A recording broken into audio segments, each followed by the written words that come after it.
Hello दोस्तों, स्वागत है आप सभी का आपके इस चैनल पे। तो आज आप लोगों के लिए मैं हिंदी का सब्जेक्टिव क्वेश्चंस लेकर आई हूँ, जो कि 10 इम्पॉर्टेंट सब्जेक्टिव क्वेश्चंस होने वाला है। और आप लोग शुरू से लेकर अंत तक वीडियो को ज़रूर देखिएगा। मैं उम्मीद करती हूँ कि आप लोग सब स्वस्थ होंगे और अच्छे तरीके से मन लगाकर पढ़ाई कर रहे होंगे, है ना। तो हम लोग 10 क्वेश्चंस को देखते हैं कि कितने क्वेश्चंस। आप देखिए, आप लोगों को पता ही होगा कि आपके एग्जाम में कितने क्वेश्चंस पूछे जाते हैं, ठीक है। आपके परीक्षा में 10 क्वेश्चंस पूछे जाते हैं, जिसमें से आपको लोगों को 5 प्रश्न का उत्तर देना रहता है और सटीक सटीक उत्तर देना रहता है। 50 से 70 वर्ड में पूछा जाता है, यानी कि हम ये कहें मिनिमम आपको 5 से 7 लाइन लिखना रहता है, ठीक है, समझ गए। तो 5-7 लाइन आप लोगों को लिखना है, कम से कम आपको एक क्वेश्चन के लिए 5 लाइन तो जरूर लिखना है हिंदी में, ठीक है। हिंदी जैसा शब्द जो होता है, आपको इसमें जो वर्णमालाएं हैं उसके ऊपर आपको शुद्धता के ऊपर फोकस करना है, ध्यान देना है कि कोई वर्ड ज़्यादा गलती मत करें और अच्छे तरीके से लिखें। और लाइन को कोशिश करें कि आप प्रश्न का उत्तर जो है वो पॉइंट के रूप में दें, तो वो ज़्यादा अट्रैक्टिव आंसर्स होते हैं। और परीक्षा में टीचर्स जो होते हैं वो पॉइंट वाइज आंसर को खोजते हैं, ताकि उन्हें ज़्यादा मिसमैच चीज़ें ना हो, सटीक पॉइंट वाइज पॉइंट हो, तो वो पॉइंट मिल जाता है आपको, आंसर्स भी मिल जाते हैं, ठीक है। क्वेश्चंस का मार्क्स भी मिल जाता है अच्छे तरीके से। तो यही था। तो हम आपको पहला क्वेश्चन बताते हैं कि उसने कहा था कहानी का आपको एक भाव बताना है, केंद्रीय भाव, यानी कि उसमें आखिर बात क्या थी इस कहानी में। उसने कहा था कहानी जो है वो क्या बात थी, ठीक है। दूसरा क्वेश्चन है जीवन में विद्रोह का क्या स्थान है। जीवन हमारे हमारे जीवन में जो भी लड़ाई झगड़े हैं, लड़ाई झगड़े नहीं, यानी कि किसी चीज़ को विद्रोह करना, यानी कि अगर वो हमारी चीज़ में हक में ना हो, हमें मुनासिब नहीं लगे, तो हम उस चीज़ का विद्रोह करें, तो उसका स्थान कैसा होना चाहिए। क्या हमें विद्रोह करना चाहिए या नहीं करना चाहिए। अगला क्वेश्चन है कि डायरी क्या है। डायरी क्या है, एक तरह का डायरी हर एक को लिखना चाहिए, क्या हर कोई लिख पाता है, ये बताना है आपको।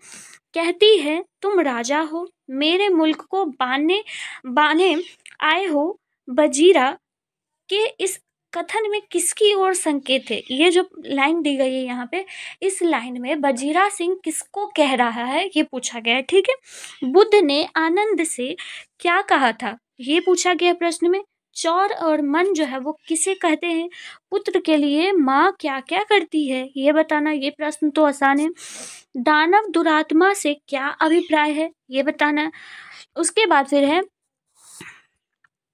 ध्रुव स्वामिनी के रचनाकार कौन है, ये बताना है आपको। ध्रुव स्वामिनी अखरावट के रचयिता कौन है, ये बताना है। ऐसे तो इतना आसान क्वेश्चन आपसे नहीं पूछा जाएगा, लेकिन फिर भी इंपॉर्टेंट है, तब बता रही हूँ, मॉडल पेपर में दे रखा है, ठीक है। तो ये तमाम तरह का 10 प्रश्न ऐसा है जो कि आपके मॉडल पेपर में दे रखा है, और मैं आपको बता चुकी हूँ कि मॉडल पेपर से प्रश्न आते हैं, ठीक है। तो देखते हैं कि क्या आंसर्स होते हैं इसके, ठीक है।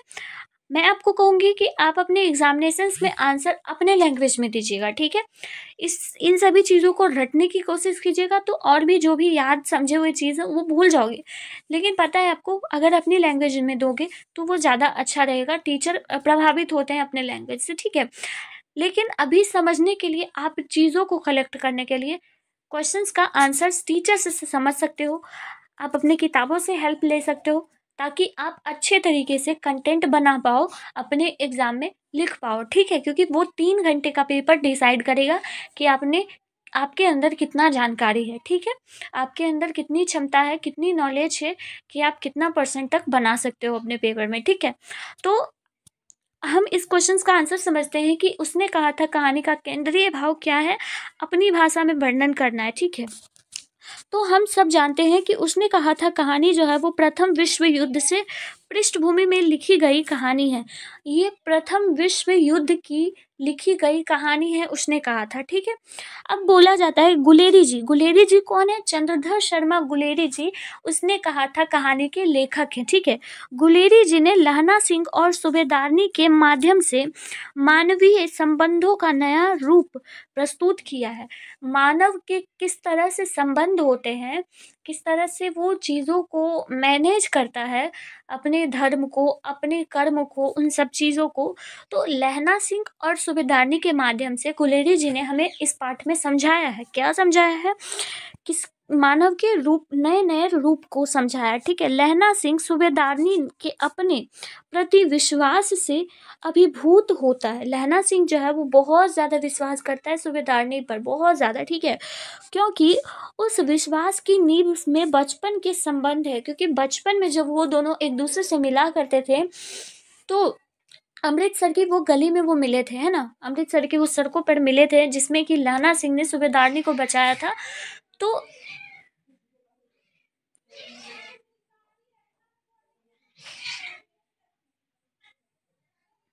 हाँ, तो उन्होंने बचपन में लहना सिंह ने सूबेदारनी को बचाया था। तो उस संबंध की बात करते करते वो संबंध आज विश्व युद्ध तक पहुंच गई है। ठीक है, सूबेदारनी का विश्वास ही लहना सिंह को उस महान त्याग की प्रेरणा देता है जो उन्होंने, लहना सिंह ने त्याग अपना दिया। तो वो सूबेदारनी का जो विश्वास था उसी के विश्वास पर उन्होंने अपना त्याग दिया था। सूबेदारनी ने कहा था लहना सिंह से कि जब वो लहना सिंह विश्व युद्ध पे जा रहे थे तो उससे पहले उन्होंने कहा था कि मेरे बच्चे की रक्षा करना और मेरे पति की रक्षा करना। तो उसने बेखौफ होकर अपनी जान की परवाह न करते हुए अपने अंदर जो है वो गोली संभाली। ठीक है, उसके पति और उसके बच्चे की रक्षा करते हुए। तो ये त्याग जो है वो उसके विश्वास के कारण ही तो लहना सिंह दे पाया। ठीक है, कहानी एक और स्तर पर अपने को व्यक्त करती है। प्रथम विश्व युद्ध की पृष्ठभूमि पर यह एक अर्थ में युद्ध विरोधी कहानी भी है, क्योंकि लहना सिंह के बलिदान का उचित सम्मान किया जाना चाहिए था, परंतु उसका बलिदान व्यर्थ हो जाता है और लहना सिंह का करुण अंत युद्ध के विरुद्ध में खड़ा हो जाता है। लहना सिंह का एक कोई सपना पूरा नहीं होता है। अब देखो, लहना सिंह जो है उसने बलिदान तो दिया, लेकिन उन्हें विश्वास पर बलिदान नहीं दिया ना, उन्होंने विश्वास पर कहें या फिर प्रेम पर बलिदान उन्होंने दिया। ठीक है, लेकिन उनका जो बलिदान था वो सराहनीय योग्य था, सम्मान योग्य था, उनको सम्मान मिलना चाहिए था। लेकिन ये जो है बलिदान उनका व्यर्थ गया, क्योंकि ये बलिदान जो है वो अंत युद्ध के विरुद्ध में खड़ा हो गया था। ठीक है, तो उनका सपना कोई भी पूरा नहीं हुआ लहना सिंह का। ठीक है, तो ये केंद्रीय भाव था, उसने कहा था कहानी का। ठीक है, आपको हम हिंदी में अच्छे माध्यम से समझाएं, अपने लैंग्वेज में आप अच्छे तरीके से समझ सकते हो इस क्वेश्चन को। ठीक है, अगला क्वेश्चन क्या था, जीवन में विद्रोह का स्थान क्या है, यानी कि विद्रोह कितना महत्वपूर्ण है या नहीं है ये बताना है। ठीक है, तो जीवन में अनुभवों के उच्च शिखर पर विद्रोह का स्थान तय हुआ है। किसी न किसी रूप में अधिकांश व्यक्ति भयभीत रहता है। गहराई और क्षमता का मनुष्य तभी एहसास कर पाता है जब वह प्रत्येक वस्तु के साथ विद्रोह करता है। संगठित धर्म के खिलाफ, परंपरा के खिलाफ और समाज के खिलाफ जब कोई विद्रोह करता है तो उसे वास्तविक जीवन के सत्य का साक्षात्कार होता है। देखिए, अब यहाँ पर वास्तविक जीवन के सत्य का साक्षात्कार होने का एहसास ये है, इसका मतलब ये है कि जब इंसान विद्रोह करना जानता है, यानी कि उसके अंदर मनुष्य की क्षमता इसका एहसास कर पाता है जब वो विद्रोह कर पाता है। ठीक है, चाहे वो विद्रोह परंपरा के खिलाफ हो, समाज के खिलाफ हो या फिर संगठित धर्म के खिलाफ हो, वो विद्रोह जब करता है तब उसे जीवन के सत्य के बारे में पता चल पाता है। जीवन को वो और बेहतर तरीके से समझ पाता है कि क्या सच है, क्या नहीं सच है, उसके बारे में वो पता कर पाता है। विद्रोह से लक्ष्य की प्राप्ति होती है। जब हम किसी चीज़ पे विद्रोह करते हैं ना तो हम एक सही लक्ष्य पे पहुंच पाते हैं। जैसे आप अगर किसी क्वेश्चंस को पढ़ रहे हो, ठीक है, टीचर ने आपसे कहा कि हाँ भाई इसका आंसर ऐसे होगा, और बगैर समझाए, कुछ बुझाए, कुछ बताए कि ये आंसर आया कहाँ से, तो आप उसको मान लेते हो।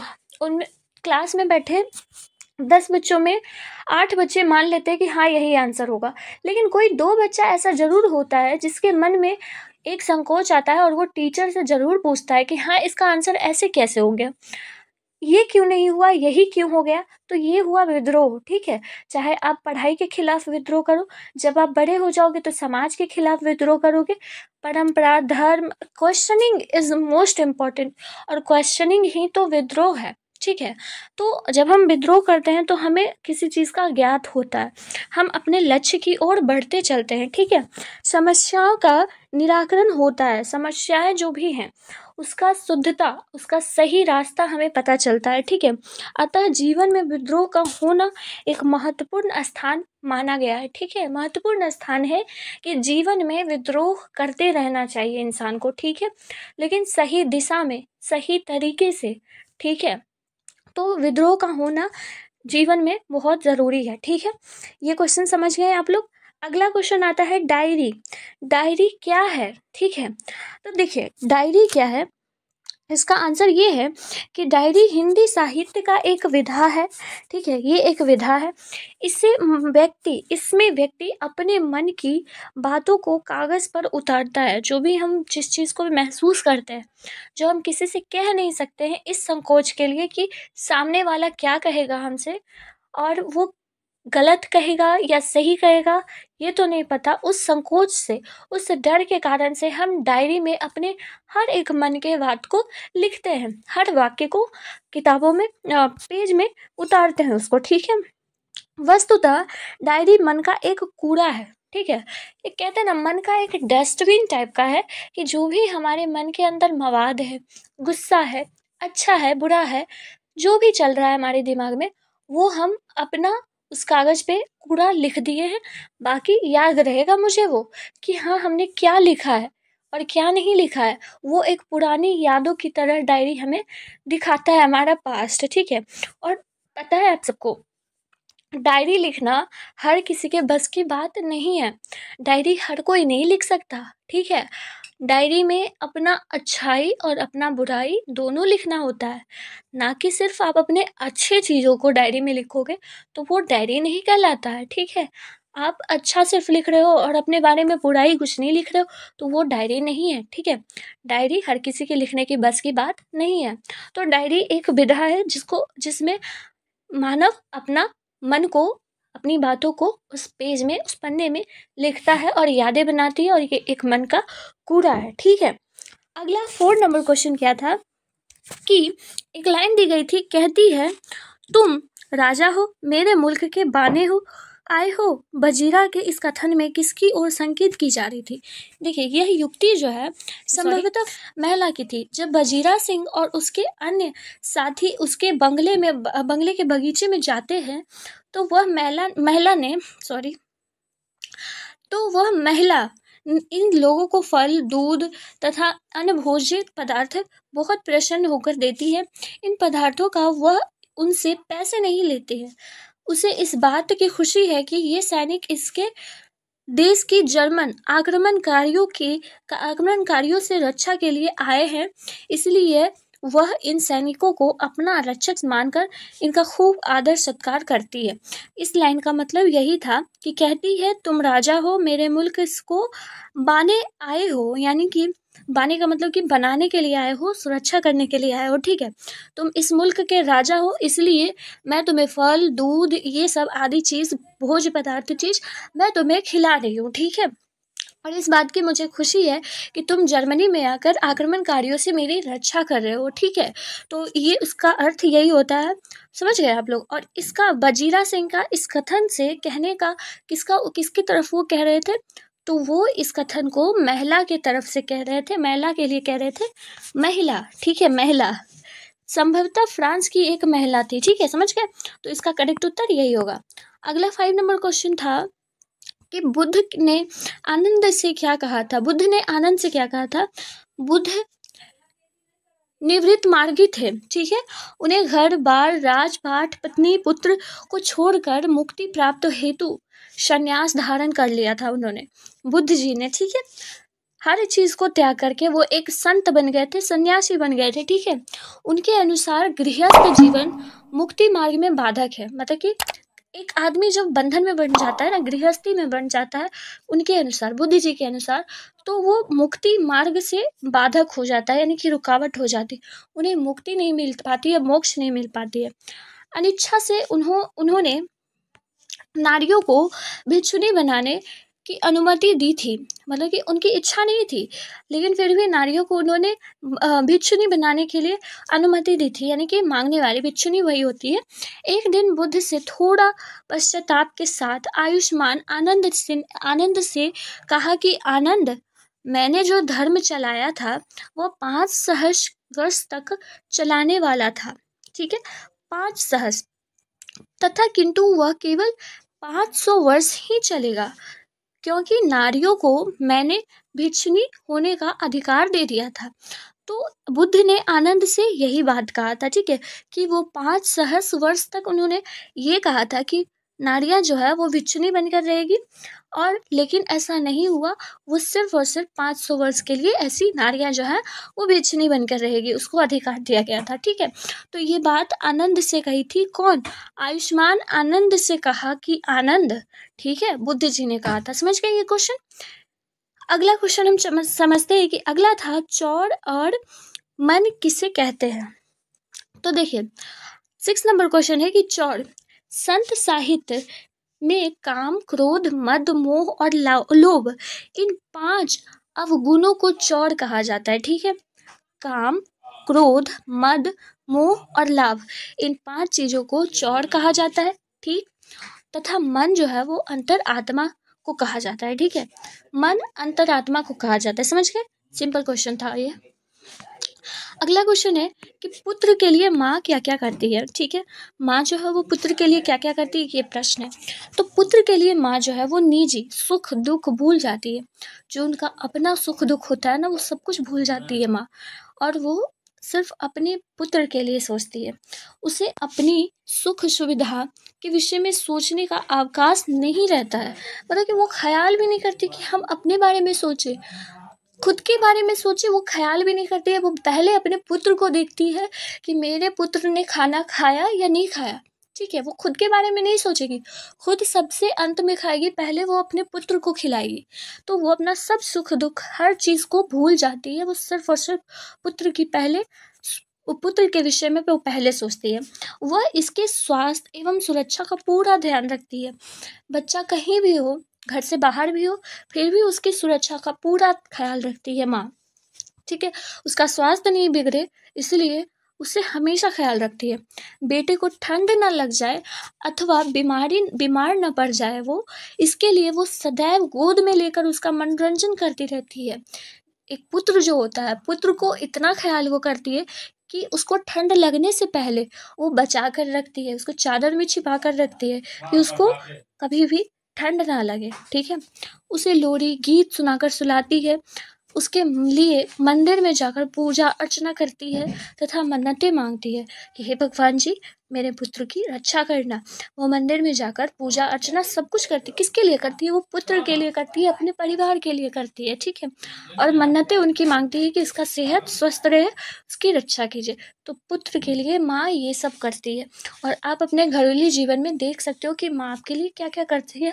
वही आंसर आपको लिख देना है, ठीक है। समझ गए? अब अगला क्वेश्चन क्या आता है कि दानव दुरात्मा से क्या अभिप्राय है। दानव दुरात्मा से कवि का ये अभिप्राय है कि अमानवादी दुष्टकर्मी किसी भी महादेशीय बंधनों से बांधा नहीं होता है, यदि यह इन सबों से परी होता है। यह भौगोलिक ऐतिहासिक सीमाओं को नहीं मानता है, अर्थात सभी जगहों पर वो व्याप्त होता है। जिस प्रकार सभी जगहों पर मानवीय मूल्य एक समान होता है, उसी प्रकार अमानवीय मूल्य से भी सभी जगह एक समान होता है, उसके किसी प्रकार की हेर फेर की गुंजाइश नहीं होती है। तो मानव दुरात्मा से कवि का यही अभिप्राय है। समझ गए आप लोग? अगला क्वेश्चन क्या था? अगला क्वेश्चन आपका था कि ध्रुव स्वामिनी के रचनाकार कौन है। तो ध्रुव स्वामिनी के रचनाकार हैं जय शंकर प्रसाद नारायण, ठीक है, सॉरी जय शंकर प्रसाद, ठीक है। याद रखिएगा आप लोग कि ध्रुव स्वामिनी के रचनाकार हैं जय शंकर प्रसाद, ठीक है। अगला क्वेश्चन और 10 नंबर क्वेश्चन और लास्ट क्वेश्चन है ये आज की वीडियो में, अखरावट के रचयिता कौन है। तो अखरावट एक बहुत ही इम्पोर्टेंट रचनाकार है जो कि मलिक मोहम्मद जायसी के द्वारा लिखी गई है, ठीक है। तो इसको याद रखिएगा आप लोग। अखरावट मलिक मोहम्मद जायसी की एक इम्पॉर्टेंट और अहम रचनाकार है, ठीक है। तो आई होप कि आपको ये सारा क्वेश्चन अच्छे तरीके से समझ आ गया होगा। मैं अपने तरफ से पूरी कोशिश की हूँ आप सभी को समझाने के लिए, ठीक है। तो मिलती हूँ फिर मैं नेक्स्ट वीडियो में, तब तक के लिए आप लोग पढ़ाई करते रहिए। Till then tata bye bye and take care of yourself, और खूब मन लगा कर पढ़ाई कीजिए और टॉप कीजिए आप लोग, ठीक है।